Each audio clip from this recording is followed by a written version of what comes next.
14,000 भिक्षू घेऊन महाधम्मरक्षित नावाचा हा यवन भिक्षू होता, ग्रीक भिक्षू होता. त्याच्याच उपस्थितीत ते विहार बांधलं गेलं. पौंडरिक नाव त्यांनीच दिलं गेलं. ही मूर्ती ग्रीक मधून आणली गेली, तर टोपही ग्रीकचा आहे. हे सगळं महावंशामध्ये नोंद आहे कृष्ण नंबर बघा, म्हणजे तुम्हाला पाहायला मिळेल. दिशेने पालख्या दिंड्या या निघालेल्या आहेत. यामध्ये एक विशेष अशी भव्य धम्मयात्रा देखील निघालेल्या आहे. आपल्यासोबत भंतेजी आहेत. या धम्मयात्रेचा काय उद्देश आहे हे आपण जाणून घेणार आहोत. काय सांगाल भंतेजी, आपलं नाव काय आणि ही धम्मयात्रेचा उद्देश नेमका काय आहे? मी भंते ज्ञानज्योती, ताडोबा अभयारण्य, चंद्रपूर. हे 12वं वर्ष. 1 जानेवारी 1818ला जो विद्रोह झाला, पेशव्यांचं पाणीपत खरं भीमा कोरेगावलाच झालं. 500 महारांनी 28,000 सैन्याचा धुवा उडवला पेशव्यांचा. पेशवे पराभूत झाले. पूर्वाश्रमीच्या आमच्या महारांची गळ्यातली गाडगी आणि कमरेचा झाडू तुटला. हे स्वाभिमानाचं युद्ध लढलं गेलं. हे इतिहासाचं मर्म केवळ डॉक्टर बाबासाहेब आंबेडकरांना शोधता आलं. इतिहासकार सगळे भुलले. त्यामुळं बाबासाहेबांनी त्या ठिकाणी पहिल्यांदा 1 जानेवारी 1927ला गेले श्रमण संस्कृती आणि ब्राह्मण संस्कृतीच्या इतिहासाची दरार काढली. हा सगळा ब्राह्मणेतर समाज, आदिवासी समाज, भटकाविमुक्त समाज, धर्मांतरित झालेले मुस्लिम असू दे की ख्रिश्चन असू दे, हे अस्पृश्य एकेकाळचे हे नाग लोक होते आणि नाग लोक प्राचीन काळात बुद्धिस्ट होते. हा सारा ब्राह्मणेतर, आदिवासी, भटकाविमुक्त भाव, हा संपूर्ण ब्राह्मणेतर समाज. हा वारकरी असू द्या, नाथपंथी असू द्या, लिंगायतपंथी असू द्या, वारकरीपंथी असू द्या, महानुभावपंथी असू द्या, हा सारा समाज एकेकाळचा नागवंशीय समाज होता. नागवंशी आणि प्राचीन काळातले हे नागवंशी लोक बुद्धिस्ट होते. 1250 वर्ष बुद्धिस्ट राज्यांनी राज्य केलं, सातवाहन वाकाटकांपासून. हा सगळं नाग राजांचा इतिहास होता.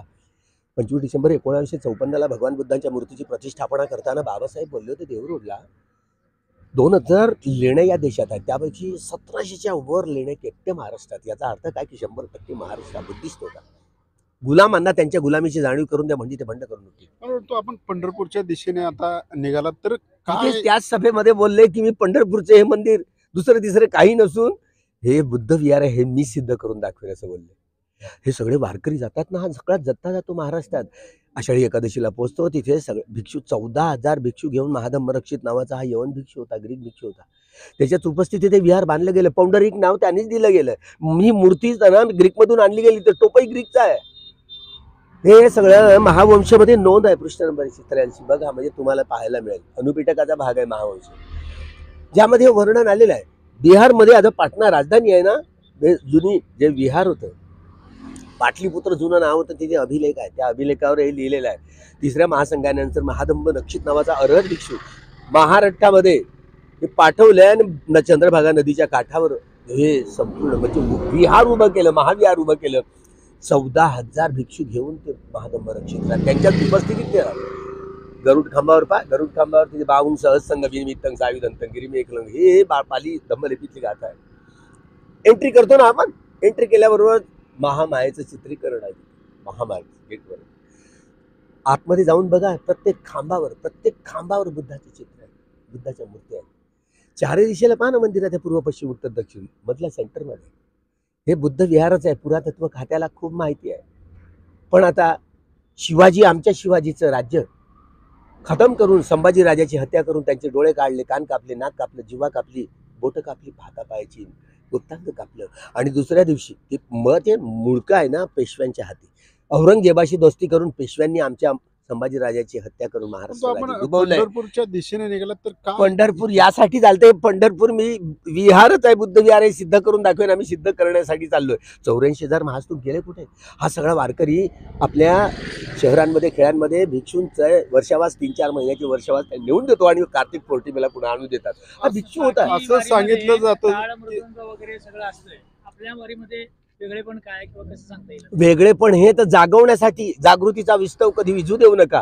हे सगळे वारकरी, महानुभावपंथी, नाथपंथी, लिंगायतपंथी, महानुभाव, हे सगळे लोक एकेकाळचे भिक्षू होते, बुद्धिस्ट होते. त्यांना त्यांच्या गुलामगिरीची जाणीव करून द्या, म्हणजे ते बंड करून उठतील. आपल्याकडे एक वेगळे असे पताका दिसतात, जे नेहमी त्यांच्याकडे ते पताका वेगळे दिसतात. हे धम्मध्वज आहेत आणि आपल्या हातात जे आहे त्याचे एक वेगळेपण सांगा. धम्मध्वज आहे. हे धम्मध्वज आहे.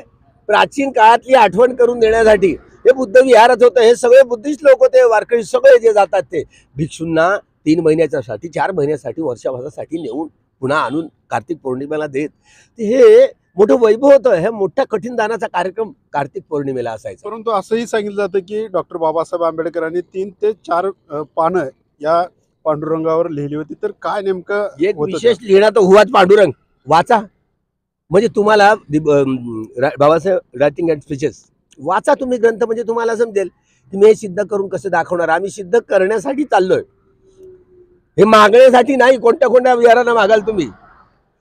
शिवाजीचं राज्य खतम झालं, राजा शिवाजीनी या सगळ्या लेण्यांचं संरक्षण केलं. पण महाराष्ट्रात या हे मराठी राज्य संपवून पेशव्यांनी या सगळ्या विहारांना मंदिरांमध्ये परावर्तित केलं. समजलं. ही याला म्हणतात बाबासाहेब प्रतिक्रांती. आता आपण पंढरपुरात गेल्यानंतर कुठे जाणार आहात आणि मग मंदिर परिसरात आम्ही गेल्यानंतर मंदिर काय करणार? परिषदा बुद्धं शरणं गच्छामि, धम्मं शरणं गच्छामि, संघं शरणं गच्छामि म्हणत घेराव करू. आणि हे विठ्ठलाचं मंदिर, हे पंढरपूरचं मंदिर, विठ्ठल हा दुसरा तिसरा कोणी नसून बुद्धच आहे हे सिद्ध करण्यासाठी चाललो. हा सगळ्याच ब्राह्मणेतर समाजाला जागवण्यासाठी चाललो. हे सगळे बुद्धिस्ट होते. मनोज जरांगे यांनी मराठी लोकांचं, अरे गरीब मराठ्यांचं आंदोलन, कमीत कमी आरक्षणाची चळवळ सुरू केली.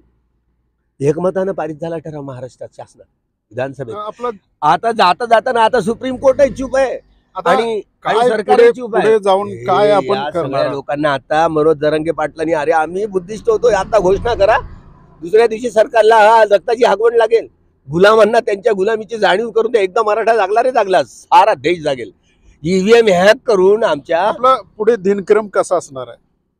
दिनक्रम हा संपूर्ण 2045ला हा 20 वर्षाचा हा प्रवाह 2045ला हा सगळा वारकरी समाज, लिंगायत समाज, महानुभाव पंथी समाज, भागवती समाज, वारकरी समाज या सगळ्या समाजाचा धर्मांतराचा सोहळा पंढरपूरला होणार आहे.